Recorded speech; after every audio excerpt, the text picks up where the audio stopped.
Je suis dans ma voiture à une intersection et il y a une route absolument immense, comme ça. Et là, la moto arrive et je vois une fille d'une vingtaine d'années avec le petit shorty sexy, très mignonne, blonde décolorée, les cheveux au vent, maquillée, bien évidemment, comme ça, sur une Ducati Scrambler jaune. Et fou, elle repart comme ça.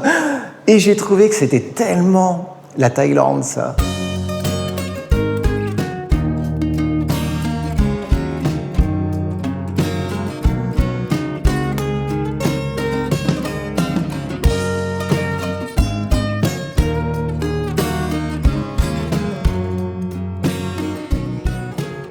Je m'appelle Rudy, je viens de France. Je viens de l'Ain, plus précisément, département de l'Ain. J'ai grandi quasiment, j'ai passé toute ma vie quasiment autour de l'Ain, la Saône-et-Loire.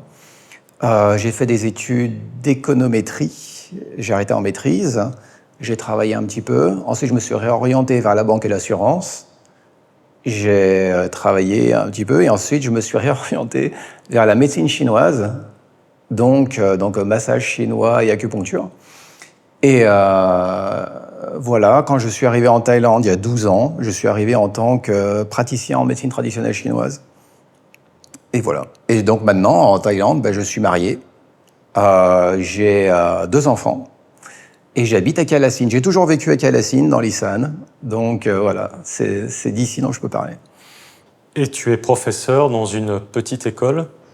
Exactement. J'ai commencé à Kalassin Pityasan, qui est la grosse école de Kalassin. Et ensuite, après 7 ans, je suis parti à Anukulnari, donc qui est la 2e grosse école de Kalassin. Ils ont quel âge tes étudiants ? C'est quel niveau ? Ils ont entre 12 ans et 14 ans à peu près, je crois. Et la première raison de ta venue ici, c'était pour enseigner ? Non. La première raison, c'était... j'étais quand même un peu dans une impasse en France. Si je dois être parfaitement honnête, j'étais quand même dans une impasse professionnellement, parce que j'étais dans la médecine chinoise, mais j'avais pas énormément de clients. Donc j'étais obligé de faire des travaux à côté. Et j'en voyais pas trop le bout, parce que plus je faisais du travail à côté, moins j'avais d'énergie pour avoir des clients. Donc du coup, j'étais un peu dans une impasse, et exactement au même moment, sur le plan personnel, j'ai eu une séparation un peu douloureuse aussi. Donc du coup, dans ces cas de figure, je crois qu'il y a 2 façons de s'en sortir. Ou on se remet en question, ça c'était pas ma façon, j'étais pas prêt encore. Ou alors on s'échappe et on se dit ça va être mieux ailleurs. Forcément, c'est l'environnement qui va pas, ça va être mieux ailleurs. Donc c'est ce que j'ai fait. Donc du coup, comme je me suis pas remis en question, j'ai refait les mêmes erreurs en arrivant en Thaïlande. Et ensuite, avec le temps, en Thaïlande, au début, j'ai compris plein de choses. Et là, maintenant, je suis vraiment quelqu'un d'autre. C'est en quelle année que tu es arrivé ici ? C'était il y a 12 ans, donc en 2013. D'accord. Tu pensais rester combien de temps quand tu es arrivé au début ? Eh bien, j'y avais pas du tout réfléchi à ça. En fait, j'aime bien le présent. Quand je suis bien dans le présent, je peux me projeter. Mais en liaison avec la question précédente, vu que j'avais pas fait vraiment le travail de remise en question sur ce qui avait échoué en France, du coup, ça échouait aussi au début en Thaïlande. Donc, j'arrivais pas à être bien dans le présent, donc je me projetais pas. La seule chose qui m'intéressait, c'était d'essayer de me sentir bien ici. Peu importe le temps que ça prend. Donc, d'accord. Et à présent, tu penses rester ? Alors à présent, je suis assez indifférent entre rester en Thaïlande et partir en France. Il y a quand même pas mal de pour aller en France aussi. J'ai ma famille là-bas, forcément, vu que je prends de l'âge. Ah oui, j'ai oublié de le mentionner, mais j'ai 44 ans. Donc ma mère, elle a presque 70 ans. Donc forcément, je me pose aussi des questions. J'ai mes sœurs qui grandissent aussi, elles ont des enfants qui grandissent aussi. Donc j'aimerais bien aussi être proche d'eux. Même si j'aime beaucoup la famille thaïlandaise et qu'on est très proches, j'aimerais bien aussi être plus proche des Français. Et les Français aimeraient probablement être plus proches de ma famille aussi. Mais alors, comment est-ce que tu peux concilier ça avec des enfants en bas âge en Thaïlande et tes parents en France ? Eh bien, ce que j'ai pensé, ça me gênerait pas d'y aller pour quelques années. Ça me gênerait pas de voir si je peux scolariser mes enfants Par exemple, si la grande est de niveau lycée, que le petit rentre au collège ou quelque chose comme ça me dérangerait pas d'aller tenter l'expérience. Surtout que mes enfants parlent le français, enfin ils le comprennent, et avec un petit peu de travail, je pense qu'ils peuvent rattraper sur le plan de l'écriture et de la lecture euh, le niveau. Tu peux nous expliquer, donc sur le plan personnel, ça a été difficile au début, tu penses que tu n'étais pas prêt, tu peux nous expliquer plus en détail? Oui, en fait, principalement, en France, je pensais bien faire les choses. Donc, quand je rencontrais des gens, et notamment des partenaires, je pensais que tout était fait pour que ça fonctionne. Et en fait, quand je suis arrivé en Thaïlande, je suis resté sur cette optique-là, sans vraiment me remettre en question. Et la première femme que j'ai eue, qui était manifestement pas pour moi, mais qui était très bien par ailleurs, mais pas pour moi. J'ai pas su le voir tout de suite. J'ai pas su. Il y a beaucoup de choses que je savais pas faire. Je savais pas dire non. Par exemple, en France, on nous apprend pas forcément à dire non. Et donc, du coup, une fois en Thaïlande, c'est quand même compliqué quand on sait pas dire non. Surtout que les Thaïlandaises n'hésitent pas à demander. Donc, du coup, si on sait pas dire non, c'est un peu compliqué. Et ensuite, en apprenant un peu tout ça, en me remettant aussi en question, après cette histoire, effectivement, je suis reparti sur une deuxième histoire, un nouveau mariage, mais qui là a été complètement différent. Ça fait 7 ans, et là, ça n'a absolument rien à voir. C'est vraiment beaucoup, beaucoup, beaucoup mieux. D'accord. Et qu'est-ce que tu as appris entre la première et la deuxième expérience qui t'a permis peut-être d'avoir une meilleure expérience la deuxième fois? J'ai appris que, en fait, quand on dit les choses, enfin, faut pas hésiter à dire les choses. Alors ça, c'est quelque chose que je faisais pas du tout avant. C'est-à-dire quand quelque chose me plaisait pas, j'aimais pas le dire parce que j'aimais pas juste. Je me disais à chaque fois, je pensais trop en fait. Je me disais, mais est-ce que si je dis quelque chose qui me va pas, est-ce que ça va pas un petit peu prendre des proportions pas possibles, alors que je pourrais juste prendre sur moi? Je comprenais pas qu'en fait, si j'avais la pensée que ça allait pas, c'est que je pouvais pas prendre sur moi, justement. Donc, en apprenant justement à beaucoup plus parler tout de suite avec ma nouvelle femme, on parle dès qu'il y a un problème, dès qu'il y a quelque chose qui va pas, dès qu'on sent que ça va pas, on parle. Alors des fois, bien sûr, on se dispute, hein, ça c'est normal, mais en tout cas, on trouve toujours une solution. Et ça, c'est vraiment un gros, gros, gros changement avec tout ce que j'ai connu avant. Toi, tu as vécu comme un Thaï dès le début quand tu es arrivé ici? Ouais, D'accord. Tu as mangé comme un Thaï, ouais, tu as tout fait comme un Thaï. ouais, exactement. D'accord. Tu n'avais pas d'air conditionné, ce genre de choses? Alors, pas dans la première maison, non. Dans le premier logement, il n'y avait pas d'aircon. Je l'ai eu le deuxième logement. D'accord. Mais j'ai essayé de faire au maximum comme les autres, en fait. Est-ce qu'il y a un moment où tu as ressenti ce qu'on appelle un choc culturel, où tu t'es dit, dans des situations sociales plutôt, je comprends rien, je suis complètement dépassé. Ouais. Oui, et tu peux nous donner un exemple? Ah ouais, mon entretien d'embauche pour Kalacine Piti Hassan. Non, mais c'était inimaginable. Enfin, je veux dire, maintenant, ça me fait rire, mais c'était inimaginable, l'entretien d'embauche. Moi, quand je suis arrivé en Thaïlande il y a 12 ans, je parlais pas beaucoup l'anglais. Et j'avais eu 4 de moyenne au bac, hein, donc j'étais vraiment nul. Je me suis jamais servi de l'anglais dans ma vie professionnelle. D'accord. Et en arrivant en Thaïlande, quand on m'a proposé un boulot de prof de maths dans un programme d'anglais, moi, ça m'a fait rire. Je me suis dit, mais moi, je parle pas anglais. Et on m'a dit, non, mais essaye en Thaïlande, on peut essayer, machin, tout le monde a sa chance. Et j'ai obtenu un entretien. Et j'avais peur, vraiment, parce que pour moi, c'était les entretiens à la française, et j'avais peur, j'avais pas envie d'y aller. Je pensais que j'allais me faire humilier, quoi, carrément, quand on allait me dire, mais qu'est-ce que tu fais là? Et en fait, ça s'est passé dans un café. J'y étais allé avec mon ex-femme, et la directrice des ressources humaines, mais c'est un grand terme dans une école, hein, c'était son ancienne prof, et elles ont parlé pendant une demi-heure. Moi, j'ai pas ouvert la bouche.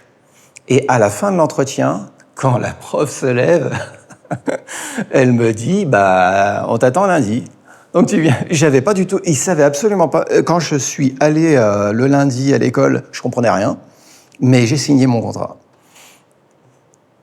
À ton avis, quelle est la chose qui pour toi était la plus difficile à comprendre ou à accepter dans la culture thaïlandaise? Alors là, si ma femme écoute, elle va pas aimer, mais c'est le mariage. Alors là, s'il y a vraiment un truc en Thaïlande un point négatif en Thaïlande, je dirais, c'est vraiment le mariage. Je veux pas sortir des grandes phrases, mais je pense qu'ils ont vraiment les mariages les plus nuls que j'ai vus. Tu parles de la cérémonie? Ah ouais, je parle de la d'accord. cérémonie. Ah, je parle pas de la dot et de tout ça, hein. Il y a des chèques, ça gêne des gens, mais pour moi, c'est un faux problème. Parce que ça fait des années maintenant que la dot est rendue aux mariés, donc c'est pas vraiment un problème. Mais la cérémonie, c'est vraiment nul. J'ai assisté à plein de mariages, ils étaient tous nuls. Et le mien a pas échappé à la règle. C'était vraiment un ennui total. Qu'est-ce qui t'aide à t'adapter? Qu'est-ce qui t'a aidé à t'adapter au quotidien? Bah, la chaleur, déjà la fraternité en Thaïlande. On parle beaucoup de la liberté, moi je la vois pas trop, mais par contre la fraternité, je la vois bien. C'est des gens qui te donnent ta chance, qui te tendent la main tout le temps. Si pour peu qu'on soit bien intégré, qu'on essaye de faire un peu, qu'on soit poli, qu'on soit gentil, on est toujours accepté. Ça c'est vraiment facile. La nourriture est très bonne aussi. Nous, on est en Nissan. En Nissan, la nourriture est géniale. C'est vraiment, c'est bon, on se régale à chaque repas. Et puis le rythme des jours, parce qu'il fait nuit à 5h30, enfin, pardon, il fait jour à 5h30 du matin. Donc, du coup, on se lève quasiment avec le soleil, il n'y a pas besoin d'alarme. Il n'y a pas besoin de réveil. On se fait petit à petit au jour. Ça facilite énormément quoi, le rythme de vie, tout ça. C'est vraiment, vraiment positif. Alors justement, à ton avis, quels sont les aspects de la vie locale les plus intéressants? Donc c'est ceux que tu viens de citer, la proximité de la nature, les relations sociales. Oui, exactement. Tu en as d'autres qui te viennent à l'esprit? J'ai pas... Non, j'en ai pas spécialement d'autres. C'est vraiment ça, moi, qui va le plus aider, le fait qu'on me donne ma chance, quoi. D'accord. Qu'est-ce que tu penses de ton salaire et du coût de la vie? Est-ce que tu gagnes suffisamment d'argent pour vivre en tant que professeur? Ou est-ce que le coût de la vie est trop cher? Ou est-ce qu'au contraire, c'est suffisant? Oui, le coût de la vie est vraiment peu cher ici en Nissan. Moi, je gagne à peu près l'équivalent de 1 000 € à peu près. Donc, c'est facilement le double de ce que vont gagner la plupart des Thaïs quand ils travaillent. Donc, c'est vraiment un bon salaire en tant que prof. Et au niveau du pouvoir d'achat, c'est très bien, hein. Moi, comme je te disais, je mange thaï. Je vis à la Thaï. Je vais très peu. Alors, j'aime bien de temps en temps prendre une petite pizza, mais sinon, la plupart du temps, au quotidien, je mange du pad thaï, des machins comme ça. Je vais dans les marchés où ma femme cuisine à la maison, sa mère cuisine, on mange tous ensemble. Qu'est-ce que tu penses du système de sécurité sociale thaïlandais? En tant que professeur, tu y as droit. Est-ce que tu l'as déjà utilisé pour des petites choses, pour des choses plus graves? Est-ce que tu trouves que ça marche bien? Mais je l'aime bien, moi, le système thaïlandais. C'est-à-dire que, surtout là, je suis obligé de le comparer avec le système français. Et moi, je l'aime bien, ce système, parce que le système français, on a du mal à le financer, on a le droit à beaucoup de choses, mais on a du mal à financer tout ça. Ici, on cotise très peu, et on a finalement des prestations très sommaires, mais très bien. Je me suis planté un couteau dans le doigt il n'y a pas très longtemps. Donc j'ai été pris en charge dans un hôpital public. J'ai rien payé, forcément. Et j'ai été très bien pris en charge. Par contre, il y a beaucoup d'attentes, il va y avoir beaucoup de... Dans certaines pièces, il va y avoir énormément de patients qui vont attendre. Je ne sais pas si c'est génial par rapport aux maladies, tout ça. Mais par contre, j'ai trouvé ça assez bien. Et ça correspond bien à la réalité économique de la Thaïlande, leur système. Maintenant, on va regarder un peu, on va continuer sur l'aspect culturel. Donc, vivre loin de ton pays d'origine, ça change tes perspectives, évidemment. Et par rapport à ton pays d'accueil, la Thaïlande, quand tu regardes en arrière, qu'est-ce que tu penses que tu as compris de la société thaïlandaise? J'ai l'impression que la société thaïlandaise, il y a beaucoup de rites en société, il y a beaucoup de manières d'être. C'est presque très ritualisé. Et notamment dans le milieu professionnel, quand des supérieurs arrivent, tout ça, c'est toujours un peu les mêmes gestes, les mêmes termes. Et du coup, la conséquence de ça, c'est que c'est aussi très underground, parce que si on veut justement s'écarter un petit peu de tout ça, il va falloir commencer à connaître un peu mieux en profondeur l'endroit où on habite. Par exemple, parler la langue, être capable de parler avec les locaux pour savoir mais où on peut trouver ci, où on peut trouver ça. Par exemple, à Calassine, il y a tout. On peut même faire, il y a même du casino à Calassine. Mais bien évidemment, il faut savoir où c'est. Donc, il y a énormément de choses, en fait, mais c'est très underground. Donc, officiellement très coutume. On rappelle quand même que les casinos sont illégaux. Oui, tout à fait. Est-ce que tu peux partager avec nous un secret que tu aurais découvert sur la culture thaïlandaise, c'est-à-dire quelque chose qui n'est pas évident à découvrir, que tu as mis du temps à percer et qui te donnerait un avantage sur un nouveau venu par rapport à la société thaïlandaise et à ses interactions sociales? Oui. Alors, il y a une chose qui est très importante, j'en ai parlé avant, c'est la fraternité. C'est-à-dire qu'ici, c'est pas la compétence qui va primer dans le milieu professionnel, c'est plutôt sa capacité à s'intégrer. Donc, plus on a compris, plus on vient avec l'intention de s'intégrer, et en fait, plus on a de chances d'être intégré, notamment dans le milieu professionnel. La compétence, ça n'a quasiment pas d'importance en Thaïlande. Enfin, pas en tout cas dans le métier, dans l'enseignement. D'accord, donc la volonté de s'intégrer, la volonté de faire partie d'une communauté, que ce soit de travail ou familiale, de participer positivement, c'est ça qui est valorisé. Exactement. À l'inverse, est-ce qu'il y a des choses qui te semblent encore mystérieuses ou difficiles à comprendre? Oui. Ce qui me semble difficile à comprendre, c'est les relations dans les familles. J'ai l'impression, des fois, que dans les familles, on ne se dit pas les choses, parce que là aussi, il y a la volonté de bien faire, de bien paraître. Et c'est vrai que nous, en tout cas dans ma famille, à moi, en France, on se dit beaucoup plus les choses. On n'a pas peur de se dire les choses. Ici, on est quand même très réticent à l'idée de se dire les choses. Et ça, je ne comprends pas trop. Alors, si je peux me permettre, est-ce qu'il n'y a pas une contradiction avec ce que tu disais au début sur ta progression personnelle où tu as appris ici à dire les choses, justement? Oui, mais parce que c'est ma femme. Et si c'était ma sœur, on aurait probablement des relations très différentes. D'accord. Parce que ma femme, par exemple, et sa sœur, je trouve qu'elles ont des relations très respectueuses. D'ailleurs, un fait intéressant, un fun fact intéressant, c'est que ma femme appelle son beau-frère Kuru, avec le qualificatif, donc enseignant. C'est très bizarre pour moi, parce que c'est quand même un beau-frère. Donc, mais elle utilise quand même un qualificatif qui est quand même très très respectueux. Kuru. Il y a une notion de respect et quand même on est dans des familles, mais on reste dans une notion de hiérarchie. Exactement. Est-ce que tu te sens intégré? Ou est-ce que tu te sens parfois, dans certains cas, rejeté? Alors, là, c'est intéressant, parce que je crois qu'en est étranger, on n'accepte pas qu'on nous dise non au départ.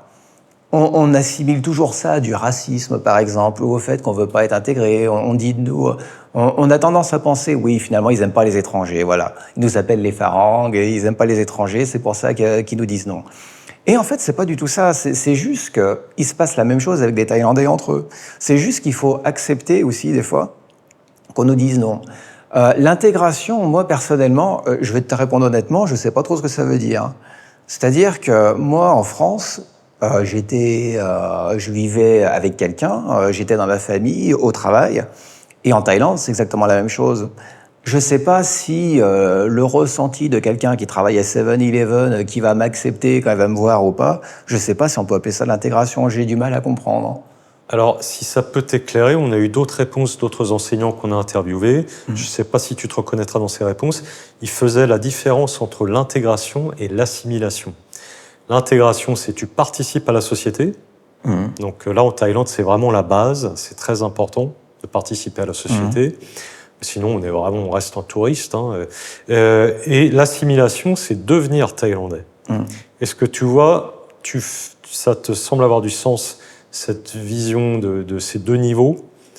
Et toi, dans lequel des deux tu te reconnais, dans lequel des deux tu souhaites être? Ah oui, mais nous, en France, notre culture, c'est l'assimilation. Oui. Donc, c'est notre tradition. Donc, du coup, en Thaïlande, moi, je suis plus dans l'assimilation aussi. J'ai commencé à apprendre la langue dès que je suis arrivé en Thaïlande. J'ai commencé à manger thaïlandais. J'ai commencé à vivre comme les Thaïlandais. J'ai cherché à m'assimiler. Après, l'intégration, c'est pas vraiment mon problème. C'est de savoir si après les gens m'intègrent ou pas. Moi, j'ai pas de contrôle sur ça. Donc, je me pose pas trop cette question-là. Et est-ce que donc tu as essayé de t'assimiler depuis le début, hein, tu nous dis que tu vis vraiment comme un Thaïlandais depuis le début. Est-ce que tu as réussi à t'assimiler ou est-ce que tu es en cours d'assimilation? Oui, je suis en cours d'assimilation, mais je me sens quand même, bien assimilé. J'ai l'impression d'avoir la même vie que j'avais en France. Est-ce que tu parles thaïlandais? Est-ce que tu penses que c'est quelque chose de très important pour s'assimiler justement? Oui, bah oui, mais ça, c'est la base. Mais alors là, est-ce que je peux justement faire un petit peu une... Oui, vas-y. Parce que c'est incroyable le nombre d'étrangers en Thaïlande qui sont là depuis 15 ans, qui sont là depuis 20 ans et qui parlent pas un mot de thaïlandais. Et ensuite, qui veulent nous faire croire qu'ils aiment la Thaïlande. Moi, je trouve ça hallucinant. Et ce que je trouve vraiment incroyable, c'est que c'est les mêmes gens qui vont reprocher aux immigrés en France de mal, justement, s'assimiler.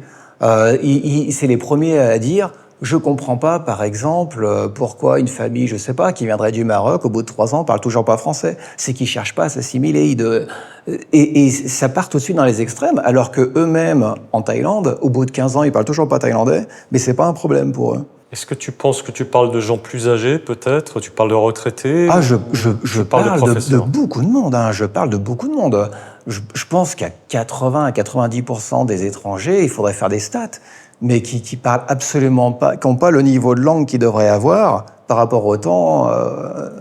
Alors, pour leur excuse, est-ce que tu ne penses pas que la langue est très difficile à apprendre et que trouver un professeur valable, des structures d'apprentissage, en tout cas ici en Nissan, c'est quelque chose de très compliqué?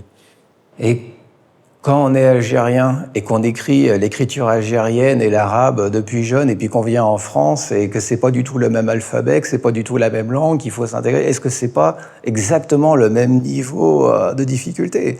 Je crois pas qu'il y ait de niveau de difficulté supplémentaire pour les Français. Je pense que ça peut être des excuses qu'on peut se donner, mais c'est pas... Enfin, la réalité, mon expérience m'indique pas ça. D'accord. Alors, vivre ailleurs offre parfois des perspectives différentes sur son propre pays, enfin forcément même, hein, pas que parfois. Est-ce que toi, dans ton cas, vivre ici a changé ta façon de voir ton propre pays? Ah oui, bah, les souvenirs embellissent. Hein. Au bout de 12 ans, les souvenirs embellissent. Maintenant, quand je pense à la France, je pense au fromage, au gratin de Crozet, aux montagnes enneigées, à la mer. Et puis quand j'étais en France, je voyais plutôt le dégivrage du rétro en hiver avant d'aller au travail, le fait de pas trop savoir si on va avoir assez à la fin du mois pour s'acheter des pains au chocolat, quoi. Donc c'est un peu, c'est pas du tout la même vision. Alors, vivre ici t'a fait idéaliser ton pays d'origine? Oui, bah oui. Et d'ailleurs, je vois, c'est incroyable, le nombre même de Français ici qui sont fiers de leur nation, qui sont fiers de leur drapeau. C'est ce qu'ils me disent, quoi. Dès qu'ils ont l'occasion de sortir un drapeau, tout ça, ils le sortent, quoi. Ils ont une espèce d'élan national absolument incroyable. Mais s'ils sont venus en Thaïlande, c'est justement pour... ils sont échappés à ça. Donc il y a une espèce de contradiction qui est intéressante. Alors, est-ce qu'il y a des choses sur ta culture dont tu t'es éloigné, voilà, qui t'intéressent moins maintenant ou pour lesquelles tu serais plus critique avec du recul? Oui, les gens. Enfin, principalement les gens. Parce que je trouve que ce que disent les étrangers de nous est vrai, à savoir qu'on a quand même, en France particulièrement, une mentalité de colon. Il y a des Français qui se regroupent sous forme d'associations dont le but est l'échange culturel avec la Thaïlande. Et j'aimerais quand même beaucoup qu'on m'explique comment ils peuvent échanger culturellement avec la Thaïlande quand ça fait 15 ans, 20 ans, 30 ans qu'ils sont en Thaïlande et qu'ils ne savent toujours pas parler un mot. Ils s'en fichent de la culture thaïlandaise.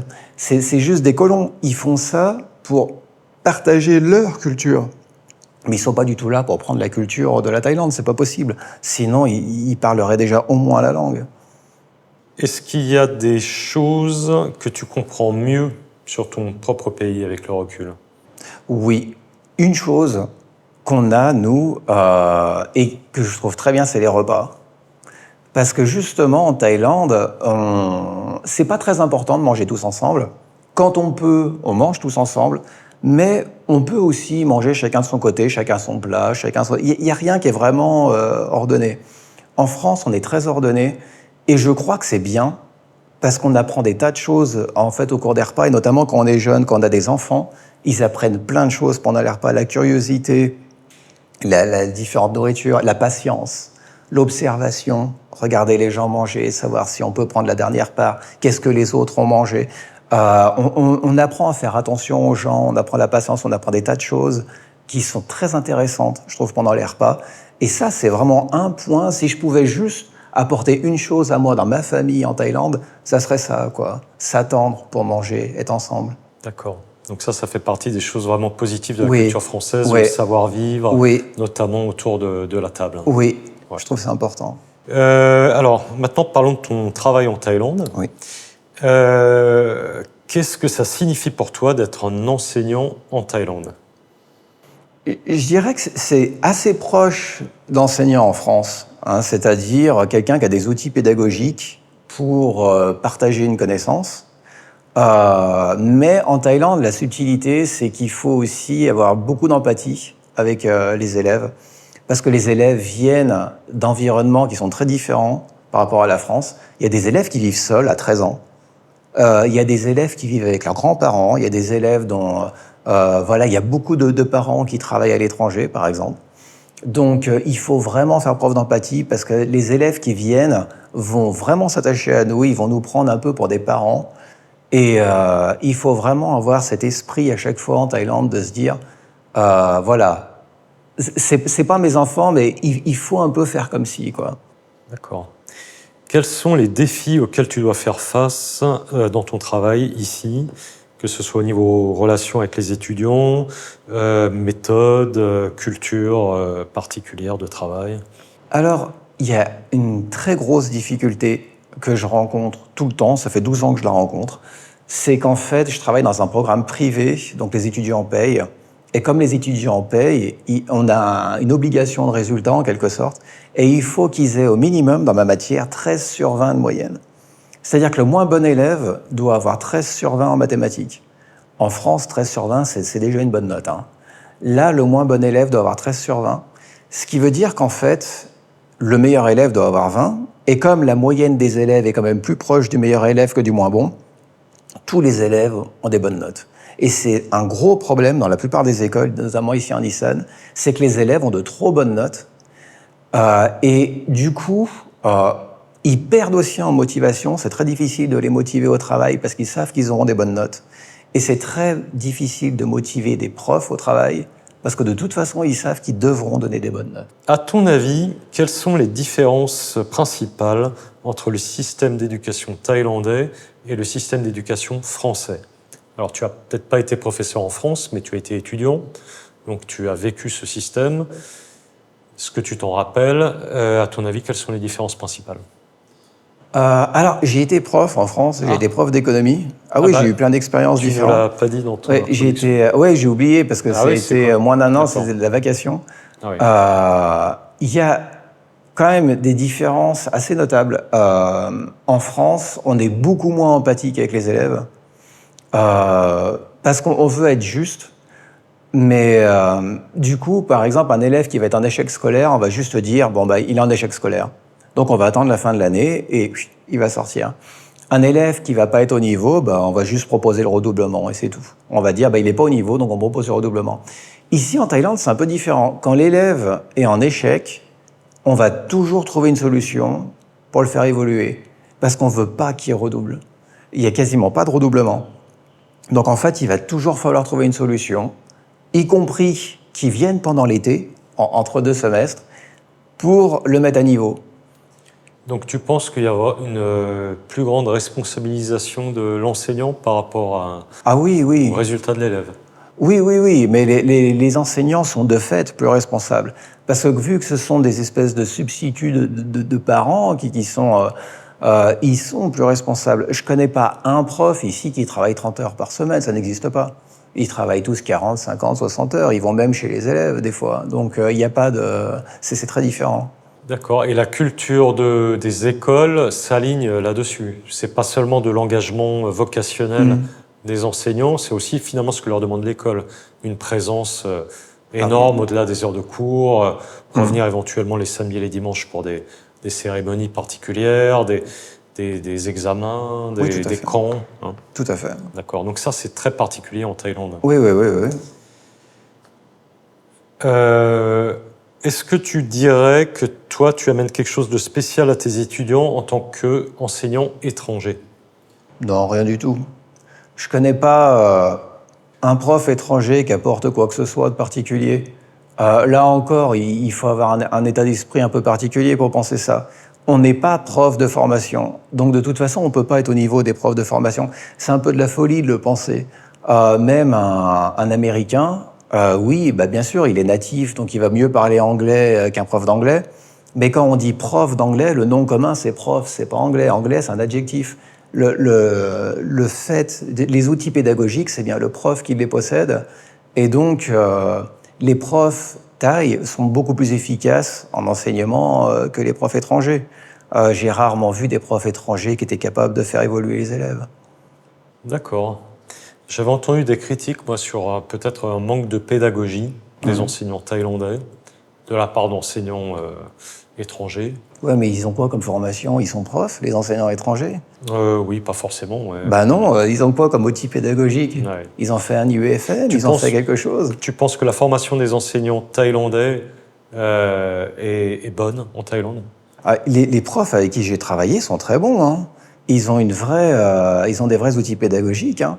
Après, on peut leur reprocher une faiblesse dans la sévérité, par exemple, parce qu'ils veulent justement être trop paternels et du coup, ils pardonnent peut-être trop de choses. Les classes sont peut-être pas suffisamment ordonnées, peut-être qu'ils devraient être plus sérieux avec ça. L'autorité, quoi. Ils devraient faire preuve de plus d'autorité. On peut leur reprocher ça. Mais on peut pas leur reprocher leurs compétences et leur pédagogie. Ils sont très bons.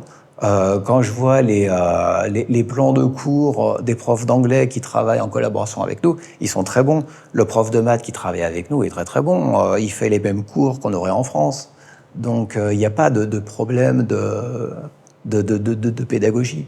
Le niveau d'éducation te semble bon par rapport aux standards internationaux? En théorie, il devrait, mais en pratique, il ne l'est pas. Parce que, par exemple, il y a le fait qu'on paye pour ces semestres en Thaïlande fait que les écoles qui ont besoin d'élèves vont accepter un peu tous les élèves. Et là, c'est très compliqué, parce qu'il y a une hétérogénéité au sein des classes qui est très difficile à gérer. Et du coup, c'est très difficile d'enseigner une classe. Si par exemple, je donne un exemple tout simple. J'enseigne le théorème de Pythagore. Si les meilleurs élèves ont besoin de 10 minutes pour comprendre le théorème et que les moins bons élèves ont besoin de 20 minutes, ben, je sais que en le faisant en 15, tout le monde aura sa chance. Là, le problème, c'est que l'hétérogénéité est telle que les meilleurs élèves vont avoir besoin de 10 minutes, mais les moins bons vont avoir besoin d'1 heure. On est dans un programme d'anglais, nous, il y a des élèves qui ne parlent pas anglais et qui sont acceptés dans des programmes d'anglais. Donc, on ne peut plus trouver de moyenne, en fait. Alors là, on touche à une spécificité culturelle thaïlandaise qui est la sélection. C'est-à-dire qu'on n'ose pas recaler les gens pour des motifs culturels. Exactement. Est-ce que tu peux nous parler de ça c'est exactement ce que moi j'inclus dans la fraternité, c'est-à-dire ce besoin d'être fraternel avec les gens, de laisser personne sur la route.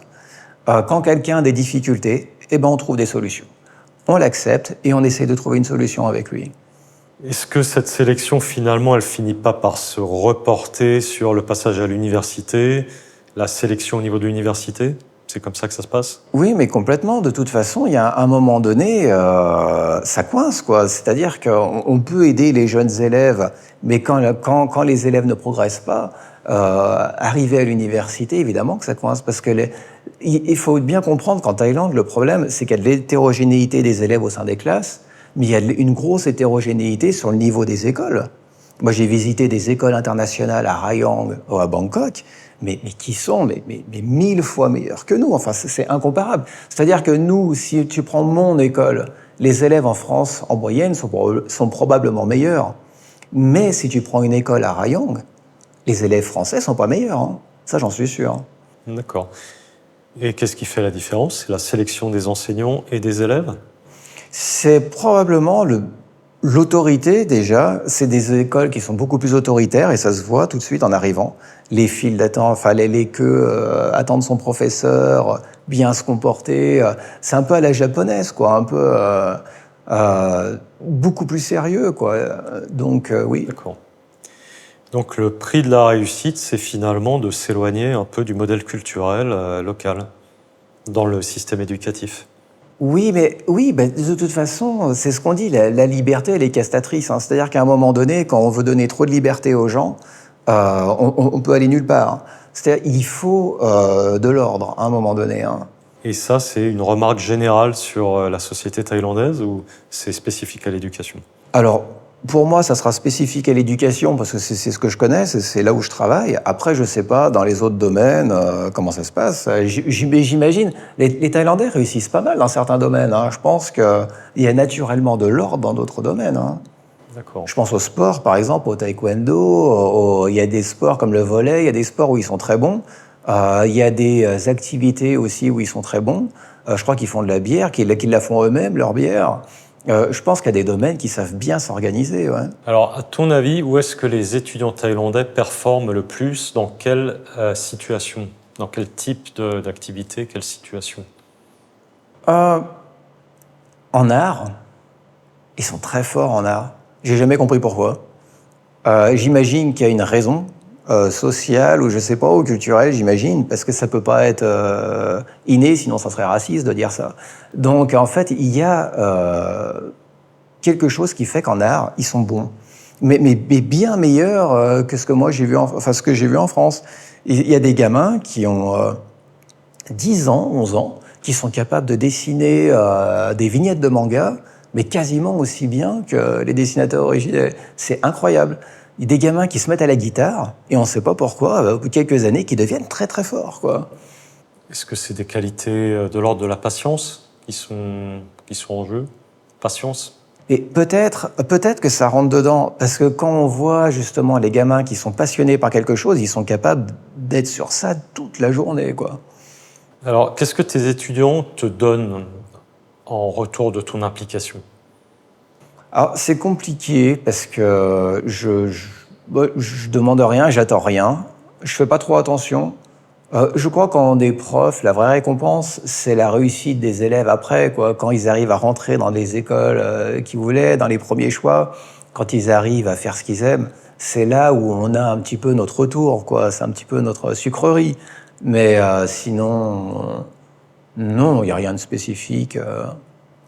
Alors maintenant, parlons de choses un peu plus personnelles pour toi. Pourquoi est-ce que tu es toujours ici aujourd'hui, après toutes ces années? Qu'est-ce qui te retient en Thaïlande? En fait, j'ai ma vie maintenant. J'ai un travail, j'ai une maison, j'ai un terrain. Ma femme a des locations. Elle a aussi son travail, elle a sa famille, elle a ses amis. En fait, on a des tas de choses. Moi, j'ai ma fille aussi du premier mariage. Il y a des tas de choses qui nous retiennent. Mais en même temps, ça ne nous empêcherait pas non plus de partir si on le voulait. Si on avait un projet sérieux pour aller en France, on pourrait y aller. Ça ne serait pas un problème. D'accord. Tu dis que tu as un terrain, mais c'est via ton épouse, non? Oui, voilà. D'accord, Voilà. oui. C'est juste pour préciser pour Oui, les gens oui, qui ne oui. connaissent pas. Est-ce que tu as déjà eu envie de partir? Tu as commencé à nous le dire, tu envisageais éventuellement d'aller en France. Mais est-ce que tu as déjà eu l'envie de recommencer ailleurs? pendant ton parcours, au cours de ton parcours? En fait, ça ne me dérangerait pas d'aller ailleurs. En fait, ce qui s'est passé, c'est que quand j'étais à l'université, ma matière forte, c'était l'espagnol. Et j'avais vraiment le projet d'aller travailler en Espagne ou dans un pays hispanique. Et c'est vrai que ça ne me dérangerait pas d'aller travailler dans un pays hispanique. C'est quelque chose qui pourrait me plaire. Mais c'est pas vraiment un projet. Maintenant, voilà, j'ai ma famille, les choses ont bien changé. Je serais pas spécialement frustré de ne jamais aller travailler dans un pays hispanique. Alors, comment est-ce que tu vois ton futur, ici ou ailleurs? Euh... je sais pas. Tu te projettes pas dans l'avenir? Non, je me projette pas. Dans 10 ans, dans 20 ans? Non, parce que je suis bien. Je suis bien dans le présent, je suis bien là. On est bien avec la famille, avec les amis, tout ça. On arrive à peu près à avoir une vie équilibrée. Je crois que ma femme est heureuse, moi je suis heureux. Est-ce que tu penses que c'est quelque chose de culturel ici, cette façon de vivre dans le présent, avec peut-être moins d'angoisse que dans les pays occidentaux, d'anticipation? Ouais, c'est possible. C'est possible. D'accord. Comment est-ce que tu vois le futur de ton pays d'origine, la France? Est-ce que tu es positif ou inquiet? Non, je suis très optimiste. Parce qu'en fait, moi, il y a une chose qui me plaît beaucoup, c'est qu'on se dispute beaucoup en France. Que ça soit dans les débats, mais que ce soit les gens aussi entre eux, ils se posent beaucoup de questions. On parle beaucoup de communauté. On a l'impression qu'on a vraiment envie de percer le truc, d'être proches les uns les autres. On sent qu'il y a une interaction entre les gens. Parce que sinon, si on se foutait complètement de l'autre, on n'en parlerait même plus au bout du compte. On serait indifférent. Et on n'est pas du tout indifférent. Je trouve qu'on est vraiment... Il y a toutes les raisons d'être optimiste, quoi. Je crois qu'on attend tous, en France, d'être plus ensemble pour ensuite relever les défis qui arriveront bientôt, les défis écologiques, les défis, tout ça. Donc tu veux dire tu vois des fractures dans la société quand même? Oui, pour l'instant, il y a des fractures, mais je crois que c'est normal, ça fait partie de ce qui est vivant, il y a toujours des fractures. Mais on essaye de les résoudre, ça se voit, on est tous impliqués pour essayer de les résoudre. On se dispute, des fois on se chamaille, des fois on se hait pendant un certain temps, puis ensuite on s'adore à nouveau. Donc voilà. Et la situation économique ne te préoccupe pas particulièrement? Non, on est bien en France, on vit bien. Je pense que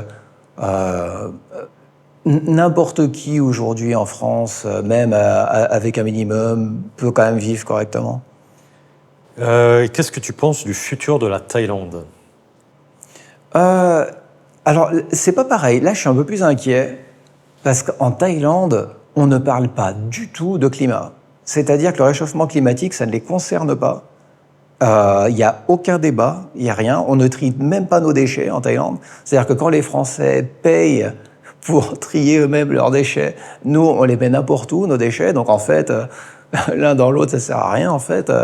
Et on ne parle absolument pas de ça. Personne en Thaïlande, que ce soit à la télé, dans les documentaires, dans les reportages, même quand des discussions entre amis, les discussions, personne ne parle de ça. Ça n'existe pas en Thaïlande. D'accord. Tu penses qu'il y a un manque d'intérêt pour l'écologie? Ah oui. Mais c'est dramatique.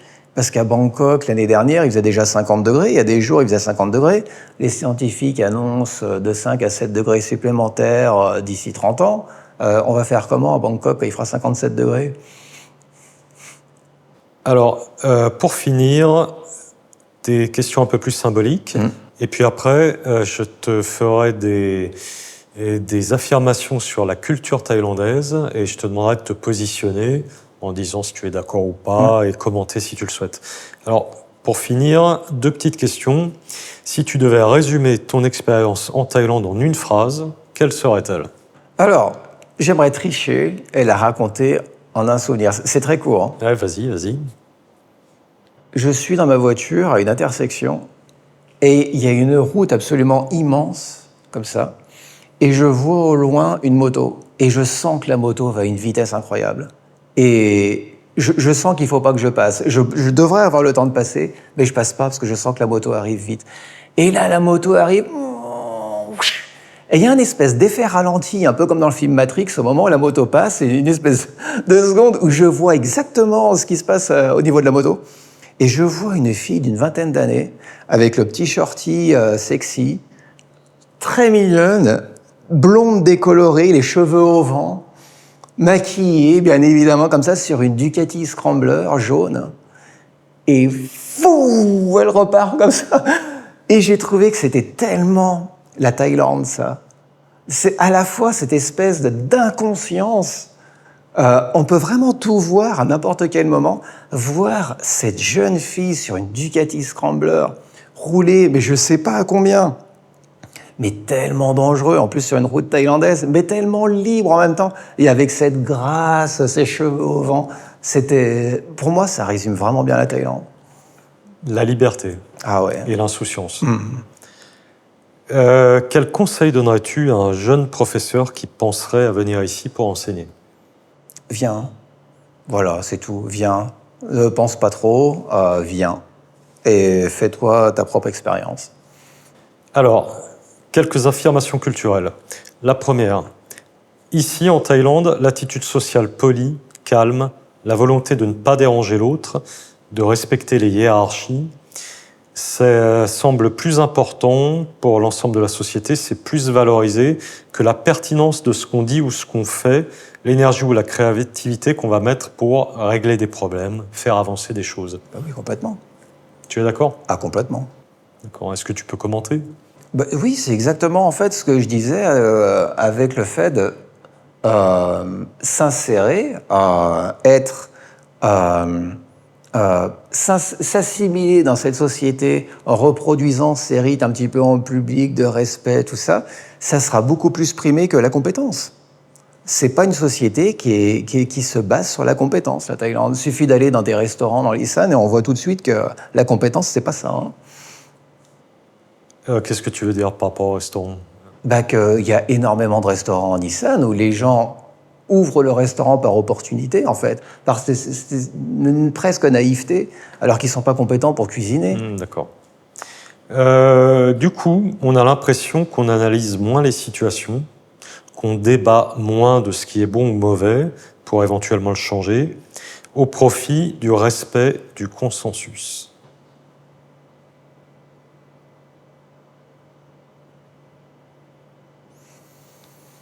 Je sais pas. En public, peut-être, oui. Oui, mais pas dans les familles. Enfin, en tout cas, c'est pas l'expérience que j'ai dans ma famille. Dans ma famille, il se pose quand même beaucoup la question de savoir ce qui va être plutôt bien ou mal, hein. De savoir quelle attitude adopter. Ils vont pas forcément adopter l'attitude qui va être globalement gagnante pour tout le monde, quoi. Ils vont quand même se demander... Tu veux dire qu'ils débattent beaucoup, ils analysent beaucoup les situations avant de se dire comment ils vont réagir collectivement, c'est ça? Qu'est-ce que tu essaies de dire? Par exemple, ma femme, elle travaille dans une entreprise familiale. Et dans l'entreprise familiale, forcément, il y a des problèmes. Donc, il y a des problèmes au niveau des horaires, il y a des problèmes au niveau du management, il y a des problèmes au niveau de plein de choses. Et en fait, ils vont vraiment discuter en détail de ces problèmes-là. Ils vont pas simplement se dire, allez, on va juste mettre de côté ce genre de problème, parce que finalement, collectivement, on s'y retrouve tous. Tout le monde travaille, on fait de l'argent, on s'y retrouve. Ils vont pas se contenter de s'y retrouver et gagner de l'argent quand même. Ils vont quand même essayer de trouver la manière de le faire, mais de la meilleure façon possible. D'accord. C'est-à-dire la meilleure façon, c'est-à-dire la plus paisible, la plus harmonieuse? Oui, voilà. Est-ce que tu penses ou pas que dans ce système culturel spécifique thaïlandais, quand tu pointes un problème, tu deviens le problème? Alors, au travail, oui. Oui, au travail, oui, complètement. C'est complètement ça. C'est comme si tout était écrit d'avance, que rien ne pouvait évoluer, et de toute façon, c'est la preuve même qu'on n'est pas intégré si, justement, on pointe des problèmes. Parce que normalement, si on est parfaitement intégré, on doit pas pointer de problème. Donc, oui, on devient un problème. On l'est forcément, oui. D'accord, donc c'est-à-dire il y a beaucoup de non-dits, il faut pas blesser les gens sont très susceptibles. on n'est peut-être pas censé, c'est peut-être des gens de supérieurs dans la hiérarchie qui sont censés dire les choses plutôt que soi-même. Qu'est-ce que ça désigne, cette affirmation? Ben, ça désigne qu'il y a, comment dire, par exemple au travail, c'est vraiment flagrant. Il y a des élèves qui payent pour leur semestre. Alors, si l'élève, par exemple, est un peu trop bruyant et qu'on pointe du doigt le fait qu'il faudrait quand même durcir un petit peu les règles, et notamment l'attitude en classe, si l'élève se plaint à ses parents en disant oui, mais attends, le prof, il dit que je parle, moi j'ai envie de parler si je veux. Donc le prof, il va téléphoner à la directrice et il va dire mais attendez, mais moi je vais changer mon élève et vous n'aurez pas mes sous. Pour le semestre prochain, on ira le mettre ailleurs. Donc du coup, on devient le problème en pointant du doigt le problème. Là, ce que tu pointes, c'est quelqu'un qui n'a pas compris vraiment la hiérarchie. C'est-à-dire c'est celui qui paye et qui a raison, dans ton cas. Oui, exactement, donc l'élève. Est-ce que du coup, tu penses que c'est plus difficile de prendre des initiatives ici que dans ton pays d'origine, la France? Non, on peut quand même prendre des initiatives. Justement, c'est bien de prendre des initiatives. Et je pense que les Thaïlandais aiment quand même ça aussi de nous. On est des étrangers et c'est quand même bien qu'on ait aussi nos spécificités. Donc prendre des initiatives, c'est quand même une bonne chose. D'accord. Bon, ben Rudy, merci beaucoup pour cette interview et on te souhaite une bonne continuation ici à Calacine. Merci beaucoup.